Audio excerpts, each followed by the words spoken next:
Hello guys! Kamusta kayo? So for today's video, mag-share lang ako sa inyo kung paano ko ginagawa yung mga thumbnail.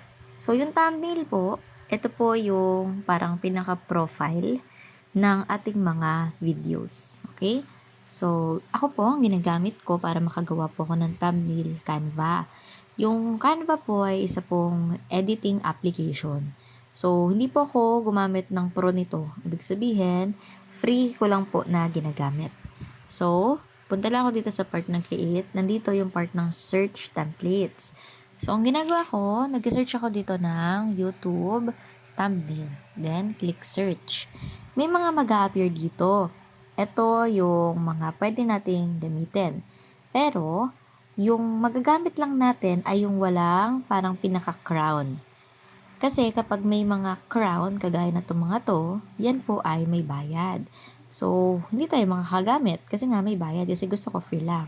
So, for example, gusto ko na mag-edit pero for free. Pipiliin ko yung mga template na walang crown. Kagaya nito, wala siyang crown. So, ikiklik ko lang yan siya. Once na nandito na ako, pwede ko na siyang tanggalin yung mga bagay or mga pictures na hindi naman kailangan. Para magawa yon, ikiklik ko lang, kunyari itong women na nag-exercise. Hindi naman about sa exercise yung gagawin ko. So, i-delete ko lang siya. Click ko lang yan siya and then ikiklik ko itong part ng pinaka-trash bin. Tapos, tatanggalin ko din itong isa na women din nag-exercise. Click ko lang din siya and then click the trash bin. Ngayon, meron pa din ditong parang women na nagbaboxing-boxing. So, ikiklik ulit siya. Hanapin ko kung paano ko siya makiklik. Then, para ma-delete ko siya, i-move ko lang tong mga to kasi natatakloban nila itong women. Kaso, technically, yun na pala mismo yung background. So, in this case, ang gagawin ko lang ay hayaan ko na lang. Kasi nga, okay naman sa akin background. Pero, dahil nga halatang halata na nagbaboxing siya, i-zoom ko lang ng kaunti. Yan. Okay? Para hindi naman super halatang halata na about sa boxing itong kinuha natin. Then, click done. O, diba? Parang nawala yung nag-boxing. So, ganun lang yung style ng ginagawa ko. Ngayon, ang title ng aking gagawa na video ay ito. How to post in YouTube channel. So, how to post. So, magta-type lang ako. Meron na ditong mga words. So, pwede ko siyang i-edit. Click ko lang tong daily. Double click ko lang yan siya. Tapos, delete ko. Ang lalagay ko dito ay how to post. Then, click check. Tapos, i-click ko siya. Dadrag ko lang itong icon na to para mag-straight line siya. Yan, like this one. How to post. Next, kailangan ko pa ng isa pa. Tanggalin ko tong part ng exercise. Gawin ko siya na how to post video in YouTube. Yan. Then, click, check. And then, kagaya lang din ng kanina, papahabain ko lang din siya. Yan. This one. So, okay sa akin yan.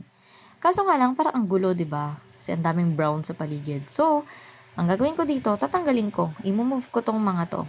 Yan. Para hindi naman sobrang daming pictures. So, ito. How to post video in YouTube. Tatanggalin ko din tong maliit na icon. Yan, this one. Okay? Minsan kasi kapag sobrang daming pampaganda, hindi na nakikita yung mismong title. So, ganyan lang siya. Move ko lang ng kaunti tong mga to. Ito din. Yan. Ngayon, usually, kung mapapansin niyo, yung akin pong mga thumbnail, may mukha ko. So, nakasanayan ko na lang din siyang gawin. Pwede naman kayong gumawa ng thumbnail na walang mukha ninyo. Pero yung sa akin kasi, nasanay na ako, naging trademark ko na siya. So, let it be. So, ngayon, pwede tayo mag-add ng pictures natin or kung ano man. So, pwede kayong kumuha dito sa part ng gallery ninyo or di kaya upload ninyo. So, dito ako sa part ng upload ng akin. And then, ikiklik ko lang tong mukha ko. So, ganyan na siya. Then, pwede ko siya palakihin, igilid. So, ako yung bahala. Okay? So, ang gagawin ko, igigilid ko lang yung aking face dito. Konting adjust lang. And then, ito ilagay ko to sa part ng likod ko. Yan, like that. Ngayon, natakloban yung mukha ko ng how to post. So, move ko lang yan siya. Like this. Tapos ito, move ko lang din. How to post video in YouTube. Okay? Tapos, ito, ibaba natin ng kaunti. Yung parang line. Yan. Okay? Ngayon, since may YouTube na nakapangalan, ang plan ko dito ay maglalagay ako ng icon or logo ni YouTube. So, para makakuha tayo ng logo, punta lang tayo sa part ng elements, dito sa baba. Then, dito, search elements, try natin ang YouTube logo.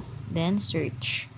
Sana, meron ditong for free. Ayan, meron ditong part ng graphics, meron din part ng photo, but I think pwede na ako dito sa part ng graphics. Click ko lang to. Ito na lang pala, itong isa. Yan, o, diba? Meron ng icon ni YouTube. Yan, like this. How to post video in YouTube. Ganun lang, kasimple. So, okay na siya. So, nasa inyo kung ganito din yung style na gagawin ninyo, kung magka-Canva ba kayo or hindi. Kasi ako sa akin, nasanay na ako kay Canva. Pero, noon, ang ginagamit ko po ay PixArt. Hanggang sa, eventually, nag-try ako sa Canva, nagustuhan ko si Canva, edi, dito na ako kay Canva. Nagpatuloy na ako kay Canva. Ayan, pwede natin yan siyang i-move. So, overall, madali kapag kay Canva. Kasi nga, may mga templates na for free. Pili lang kayo, of course, ng for free. Ayan, how to post video in YouTube. Okay na siya. Okay na ako dyan. So, to save, i-click lang natin itong arrow sa taas, yung pababang arrow. And then, save as image. So, wait lang natin yan. Preparing the design. And that's it. So, okay na. Nakasave na po siya. Yun na yung aking ilalagay dito kay How to Post Videos in YouTube channel. So, para malagay natin yung ating thumbnail, click lang natin itong pinaka-video natin, itong How to Post Video in YouTube channel, and then click natin itong pinaka-pen sign.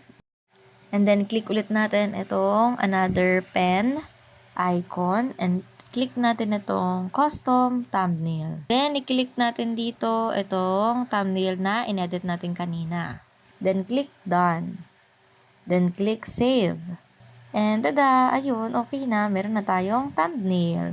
So, diba, meron na, successful na. So, ganun lang po kung paano kayo magagawa ng inyong YouTube thumbnail. Sana nakahelp po itong video sa inyo. And kung meron kayong request ng mga video tutorials, ilagay nyo lang yan dyan sa may comment section. Gagawa natin yan ng tutorial once na mabasa ko.